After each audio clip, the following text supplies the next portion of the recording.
लगभग 3 से 4 लाख रुपए तक का नेट प्रॉफिट। आप जितना प्रॉफिट 4-5 एकड़ में नहीं निकालते हो उतना प्रॉफिट 1 एकड़ में निकाल लेते हैं। दूसरी फसल वहां पे फ्री ऑफ कॉस्ट हमें मिल जाएगी। दूसरी फसल से भी उतना ही उत्पादन निकाल पाएंगे जितना पहली फसल से आप निकाले हैं। दोस्तों, आज इस वीडियो में हम 2 ऐसी सब्जी वर्गीय फसलों के बारे में बात करने वाले हैं जिनको अगर आप इस आने वाले सीजन में बताए गए तरीके से थोड़ा सा अगर सही ढंग से इन सब्जियों को अगर आप इस सीजन में लगा लेते हैं तो बहुत ही कम समय में ये दोनों सब्जियां आपको लगभग 3 से 4 लाख रुपए तक का नेट प्रॉफिट आने वाले इस सीजन में देखे जा सकते हैं, और वो भी सिर्फ और सिर्फ 1 एकड़ में, यानी कि बिल्कुल थोड़ी जमीन में और थोड़े समय में और थोड़े खर्चे में। खर्चा भी इन दोनों सब्जियों को लगाने का काफ़ी कम है। तो जो किसान भाई ज़्यादा खर्चा सब्जियों में नहीं कर पा रहे हैं, ज़मीन जिनके पास में कम है, जो छोटे किसान भाई हैं, वो भी इन दोनों सब्जियों को आने वाले इस सीज़न में लगा के और काफ़ी अच्छी खासी कमाई इस सीज़न में कर सकते हैं। और इन दोनों सब्जियों की मार्केट में डिमांड भी आने वाले इस सीज़न में काफ़ी ज़ोरदार आपको देखने को मिलेगी। इस वजह से मंडी में जो भाव मिलेंगे आपको वो भी काफ़ी ज़ोरदार मिलेंगे, और इन दोनों ही सब्जियों से उत्पादन भी भाई आपको काफ़ी ज़ोरदार मिल जाएगा, और दोनों में लगाने का खर्चा काफ़ी कम होगा आपका। तो इन दोनों फसलों के बारे में पूरी जानकारी आपको इस वीडियो में मैं आपको देने वाला हूं। कौन कौन सी वो 2 सब्जियां हैं जिनको आपको इस सीजन में लगाना है, कब तक आपको इन दोनों सब्जियों की बुआई करनी है, किस तरह से 1 ही एकड़ में आप इन दोनों सब्जियों से अच्छी खासी कमाई आने वाले सीजन में कर पाएंगे। पूरी जानकारियों के लिए वीडियो पे अंत तक आपको बने रहना है, और वीडियो ये आपके लिए अगर इंफॉर्मेटिव रहे तो इस वीडियो को लाइक और शेयर जरूर कर दीजिएगा, ताकि और किसान भाइयों को भी इस तरह की जानकारियां समय समय पे मिलते रहें। और अगर चैनल को सब्सक्राइब नहीं किया है तो चैनल भी सब्सक्राइब कर लीजिएगा, ताकि खेतीबाड़ी से रिलेटेड वीडियो सही समय पर सही जानकारियों के साथ आपको मिलते रहे। नमस्कार दोस्तों, मेरा नाम है सुरेश और आप देख रहे हैं खेत किसान झुंझुनू। दोस्तों, आप में से ज्यादातर किसान भाई क्या करते हैं, वीडियो स्टार्ट करते हैं और सब्जी का नाम सुना वहीं पर वीडियो छोड़ के चले जाते हैं। तो सब्जी का नाम बताने से ही आप इतनी कमाई सिर्फ 1 एकड़ में नहीं कर पाएंगे। जो तरीका मैं इन दोनों सब्जियों को आपको लगाने का बताऊंगा ना, तभी 1 एकड़ में इतना प्रॉफिट आपको मिलेगा। वरना अगर आप इन दोनों सब्जियों को 1 एकड़ में लगाते हैं तो इतना प्रॉफिट आपको नहीं मिलेगा, चाहे कितने ही ज्यादा मंडी भाव आपको मिल जाए। लेकिन बताए गए तरीके से लगाएंगे ना तो आपका खर्चा भी कम होगा।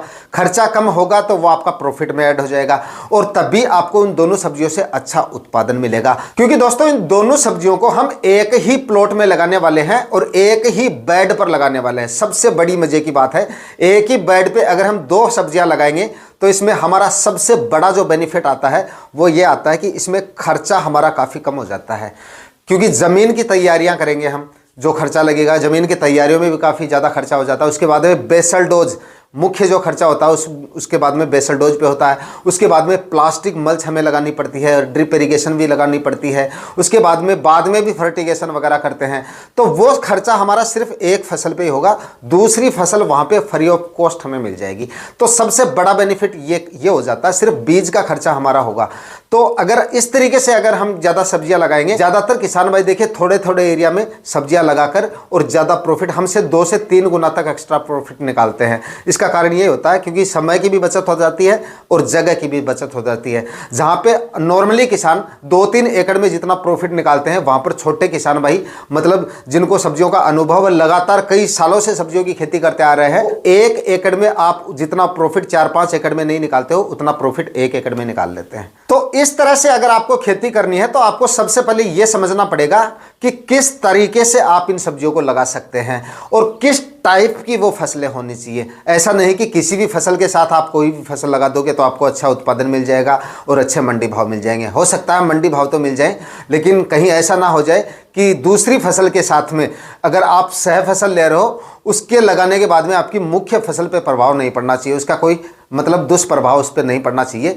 मुख्य फसल का उत्पादन आपका डाउन नहीं रहना चाहिए, मुख्य फसल का उत्पादन भी अच्छा मिले, और जो दूसरी फसल लगा रहे हैं, जो सह फसल हम लगा रहे हैं, उससे भी अच्छा उत्पादन निकलना चाहिए। तो इसके लिए आपको क्या करना है, जैसे ज़मीन वगैरह की तैयारियां आपने पूरी कर ली, खाद उर्वरक बेसल डोज वगैरह डाल के अच्छी तरह से ज़मीन की तैयारियां करके उसके बाद में 5-5 फीट की दूरी पर आपको बेड बनाने हैं, और चाहे तो आप 6-6 फीट की दूरी पर बेड बना लीजिएगा। तो मैं यहाँ पर जो आपको फसल बता रहा हूँ उसमें अगर आप 5-5 फीट की दूरी पर बेड बनाएंगे तो काम चलेगा।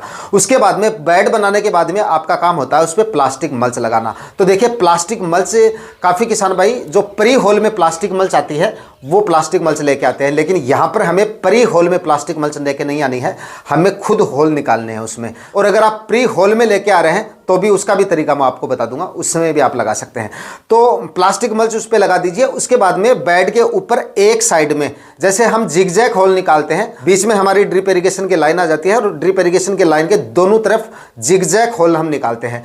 तो उसमें आपको एक साइड में होल निकालने हैं। जैसे ड्रिप इरिगेशन की लाइन यहाँ है, इस साइड में आपको होल निकाल लेने हैं 1-1 फीट की दूरी पर, और एक साइड को आपको खाली छोड़ देना है। वहाँ पर आपको कुछ भी अभी होल नहीं निकालने हैं, कुछ भी नहीं करना आपको, क्योंकि अभी होल अगर आप निकाल देंगे, प्री होल में अगर आप प्लास्टिक मल्च लेके आते हैं तो उससे भी काम चल जाता है। लेकिन उसमें दिक्कत कहाँ आती है? दिक्कत ये आती है कि जब आप दूसरी फसल हम लगाएंगे वहाँ पे, तो दूसरी फसल हम थोड़ा सा रुक के लगाएंगे तो वहाँ पर खरपतवार वगैरह निकल आते हैं, तो वहाँ पर आपकी जो बेगार हो जाती है वो कहीं ना कहीं एक्स्ट्रा हो जाती है। तो वो मतलब थोड़ा सा उस बेगार से हमें बचने के लिए हमें प्री होल में प्लास्टिक मल्च नहीं लेनी चाहिए। तो एक साइड में होल निकाल लेंगे। तो वहाँ पर सबसे पहले तो आपको लगानी है तरककड़ी। तरककड़ी के बीजों की बुआई आप उस समय पे कर लीजिए। वो समय आप पे डिपेंड करता है, या फरवरी माह में भी आप इसको लगा सकते हैं। फरवरी में जैसे आपके प्लॉट वगैरह खाली हो जाएं तो उस समय पे आप लगा सकते हैं इसको। तो 15 फरवरी तक मेरा यह मानना है कि 15 फरवरी तक अगर आपके तरककड़ी की बुआई हो जाती है तो मंडी भाव आपको कहीं ना कहीं काफ़ी ज़्यादा मिल जाएंगे, करीब 30-35 मैक्सिमम, मतलब आप ये मानिए कि 45-50 रुपए तक के मंडी भाव आसानी से आपको मिल जाते हैं। बीते कई सालों के हम देखें, इन 2-3 सालों में देखते आ रहे हैं कि भाव जो है सब्जियों के काफ़ी अच्छे ठीक ठाक मिल रहे हैं, और तरककड़ी की उस समय पे डिमांड काफ़ी अच्छी खासी देखी जाती है। तो मंडी भाव भी उस समय पे काफ़ी अच्छे मिल जाएंगे, और बाद में भी अगर आप लगाएंगे तब भी आपको 20-25 रुपए के मंडी भाव तो आपको आसानी से मिल जाएंगे। बाद में जाके भाव तो उतने ज़्यादा नहीं मिलेंगे, अगर फरवरी के एंड में लगाते हैं तो उतने ज़्यादा तो नहीं मिलेंगे, अगेती फसल के मुकाबले कम मिलेंगे। लेकिन और कोई ऑप्शन भी नहीं है हमारे पास, उस समय भी हमें सब्जियां लगानी है। तो उस समय भी कभी कभार क्या होता है कि फरवरी में लगाई गई सब्जियों के भी भाव हमें काफ़ी जोरदार मिल जाते हैं। तो देखिए, तरककड़ी की बुआई आपकी हो गई, मंडी भाव का देख लीजिए कितना क्या मिलते हैं, वो बाद की बातें हैं। तो वहां पे तरककड़ी के बीजों की बुआई हो गई। अब यहां पर यह सोचिए कि तरककड़ी की फसल मैंने आपको क्यों बताई है। वो इसलिए बताई है कि सबसे बड़ा बेनिफिट इस तरह की फसलें इस टाइप से अगर हम लगाते हैं तो एक तो हमें छोटी अवधि की फसलों का चुनाव करना चाहिए। तो तरककड़ी आपको 35-40 दिन में उत्पादन देना शुरू कर देती है, और मैक्सिमम 2 से 2.5 महीने की यह फसल है। 2-2.5 महीने में यह फसल खत्म हो जाती है। दूसरा, भाव भी अच्छे मिलते हैं, और उत्पादन थोड़े ही दिनों में काफ़ी जोरदार उत्पादन ये फसल आपको देके चली जाती है, चाहे आप इनकी डेली हार्वेस्टिंग करो। आज तरककड़ी की साइज इतनी है फल की, तो अगले दिन आपको फुल साइज मिल जाएगी उसकी, इतनी तेज़ी से ग्रोथ करती है, मतलब फल हार्वेस्टिंग आपको इतनी जल्दी मिलती है इसकी। तो सबसे बड़ा बेनिफिट इसका यही है। उसके बाद में आपको क्या करना है, जैसे ही आपकी तरककड़ी की फसल हार्वेस्टिंग स्टेज में आती है, क्योंकि छोटी अवधि की फसल है, थोड़े ही दिनों आपको उत्पादन देगी, तो हार्वेस्टिंग स्टेज में आती है, 1-2 आध हार्वेस्टिंग जब आप कर लें उस समय पे आपको दूसरी फसलों की बुआई कर देनी है, 1 आध हार्वेस्टिंग होने के बाद में। उसके बाद में आपकी फसल ज़्यादा दिनों तक नहीं चलेगी। तो जब तक आपकी तरककड़ी उत्पादन देना बंद करेगी तब तक आपकी दूसरी फसल जो है ना वो ग्रो करना शुरू कर देगी, और उसके महीने भर बाद में दूसरी फसल भी आपको उत्पादन देगी। दोस्तों, इन दोनों सब्जियों से अगर आपको बढ़िया उत्पादन लेना है ना, तो देखिए इसमें खाद उर्वरक आपको थोड़ी ठीक मात्रा में डालने पड़ेंगे। ठीक मात्रा का मतलब ये है, जितने खाद उर्वरक डालने चाहिए इन फसलों में उतने खाद उर्वरक आपको डालने ही हैं। क्यों? क्योंकि एक ही जगह पे हम 2 फसलें लेने वाले हैं, तो दोनों फसलों से अच्छा उत्पादन अगर हमें निकालना है तो खाद उर्वरक जो बेसल डोज हम डालेंगे वो हमें अच्छी मात्रा में डालने पड़ेंगे। इसके लिए आप कम से कम 4 ट्राली सड़ी हुई गोबर की खाद तो आपको डालनी है। उसके बाद में कल्टीवेशन करके, और कम से कम 50 kg आपको DAP खाद डालनी है। एक्स्ट्रा नहीं बता रहा हूँ, जितने खाद उर्वरक सब्जियों में हम डालते हैं उतने ही खाद उर्वरक डालेंगे, तो आपको अच्छा उत्पादन दोनों ही फसलों से मिल जाएगा। तो लगभग 50 से 60 kg आप DAP खाद ले लीजिए, और 30 से 35 kg म्यूरेट ऑफ पोटाश ले लीजिए, और लगभग 25 kg के आसपास आप यूरिया खाद। ये सारे खाद उर्वरक बुआई से पहले ज़मीन में डाल के उसके बाद में बेड प्रिपरेशन का कार्य शुरू करना है।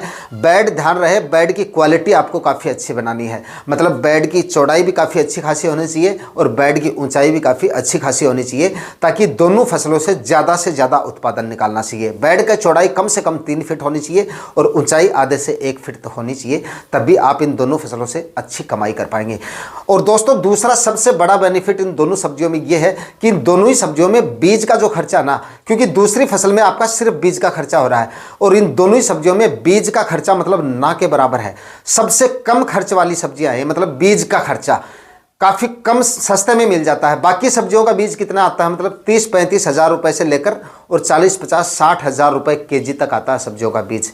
लेकिन इन सब्जियों का आप अगर लगाते हैं इनको तो 1 एकड़ में मैक्सिमम 400 से लेकर 500 रुपये तक का आपका बीज का खर्चा होता है। तो काफ़ी कम खर्चे में मतलब आपको इसका बीज जो है वो मिल जाता है और बाकी के खर्चे भी इसमें काफ़ी कम है। फर्टिगेशन की बात करें तो देखिए फर्टिगेशन आपको करने पड़ेंगे, क्योंकि फर्टिगेशन करेंगे तभी आपको इनसे थोड़े समय में अच्छा उत्पादन मिलेगा।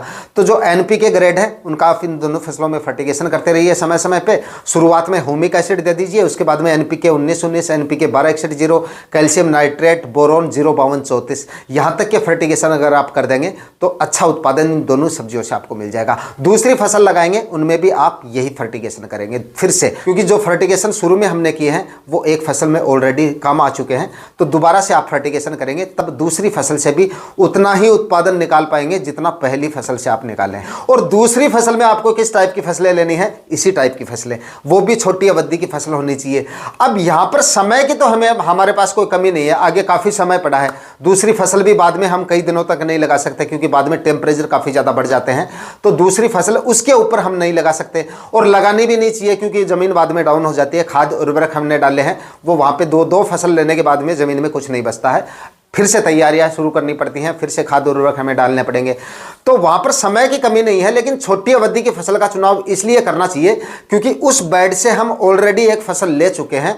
तो दूसरी अगर हम लंबी अवधि की फसल वहाँ पे लगा देंगे तो उससे हमें लंबे समय तक और उतना ज़्यादा उत्पादन नहीं मिलेगा। हालांकि बेड में बराबर खाद उर्वरक पड़े हैं, क्योंकि हमने जो फसल पहली फसल लगाई है बेड की चौड़ाई हमने 3 फीट रखी है। काफ़ी अच्छी क्वालिटी का बेड हमें बनाना है। एक साइड में फसल लगाई है, दूसरी साइड का जो बेड है हमारा वो फ्री पड़ा है, वहाँ पर कुछ भी नहीं लगा है। कुछ सी खाद उर्वरक हालांकि तरककड़ी ने उठाए होंगे, लेकिन अभी तक हमारी जो मिट्टी है खाद उर्वरक है वो उतने कम नहीं हुए हैं। छोटी अवधि की फसल से अच्छा उत्पादन अभी निकाला जा सकता है उससे। तो वहाँ पर जो किसान भाई हैं वो देसी टीन सी लगा सकते हैं वहाँ पे, क्योंकि छोटी अवधि की फसल है ये भी आपको 35 से 40 दिन में उत्पादन देना शुरू कर देगी। और देसी टीन सी से सबसे बड़ा बेनिफिट ये है कि आपको इसके भाव जो है ना वो फरवरी में लगाने पर भी काफ़ी जोरदार मिल जाएंगे। तो इस टाइप की फसलों का आप बताए गए तरीके से चुनाव करेंगे तो आप थोड़े ही दिनों में और थोड़ी ज़मीन में कम खर्चे में काफ़ी ज़ोरदार प्रॉफिट निकाल पाएंगे।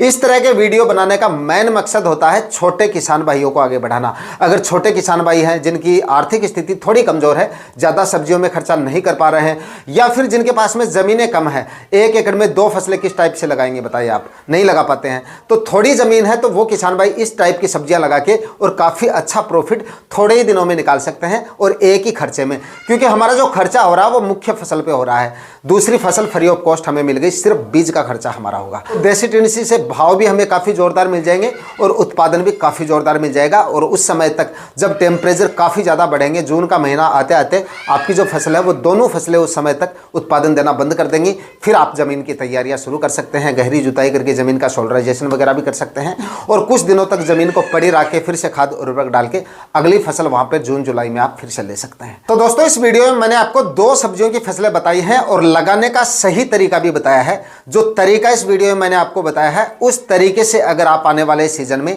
इन दोनों सब्जियों की बुआई कर लेंगे तो आने वाले सीजन में थोड़े ही दिनों में काफ़ी जोरदार प्रॉफिट आप इन दोनों सब्जियों से निकाल पाएंगे। तो आज के वीडियो में इतना ही। वीडियो अगर आपके लिए इंफॉर्मेटिव रहा तो इस वीडियो को लाइक और शेयर जरूर कर लीजिएगा। चैनल पे नए हैं तो सब्सक्राइब जरूर कर लीजिएगा। मिलते हैं किसी और वीडियो में नए टॉपिक के साथ, तब तक के लिए जय हिंद, वंदे मातरम।